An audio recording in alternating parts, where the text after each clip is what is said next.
Now, picture the scene.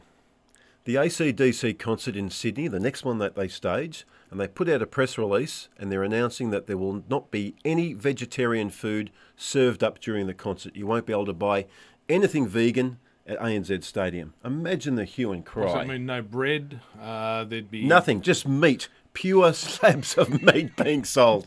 Imagine the hue and cry.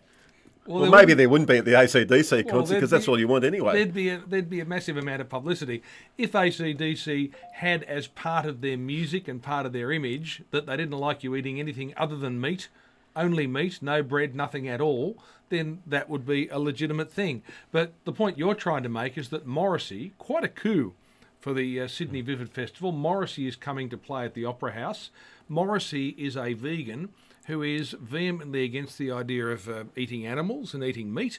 And as part of he has songs about this. And so in the foyer area leading into the concert where they have little bars and they have some snacks, there'll be no meat. What is wrong with that? Really, what is wrong with that? Because imagine the hue and cry if vegetarian options were banned from any show around town.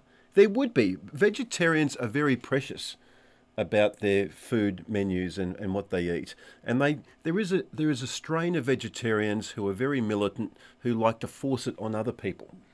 Now, Well, if someone wants to go along and have a ham sandwich and watch Morrissey, what's wrong with that? He's not forcing it on anyone. What he's saying is, I don't want it in the foyer.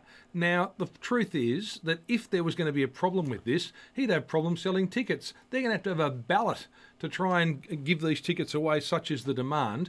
And where can you get meat products? In a bistro, which is 30 seconds away from the foyer. You walk down some stairs, walk into the bistro, and you can buy yourself some food at reasonable prices. So before the story emerged, did you really know who Morrissey was? No, I had no idea. But because of the massive beat-up of the fact that meat's not going to be sold in the foyer, of course, we all know who Morrissey is. He's part of the Smiths, and he's got a song called Big Mouth as well. Oh, really? Which a couple of our listeners recommended. Well, I'll tell you what, when he's playing in May at the Vivid Festival, I'm going to be down there with my barbecue, handing out free sausages to all of those pale vegetarians walking by going to see him. And let's make sure you make good on that threat. And I'll put you in the ballot for tickets. And if you get a ticket, I'll be in there, and I'll wave my lamb chop around inside the crowd. See you there. That'll be something to see.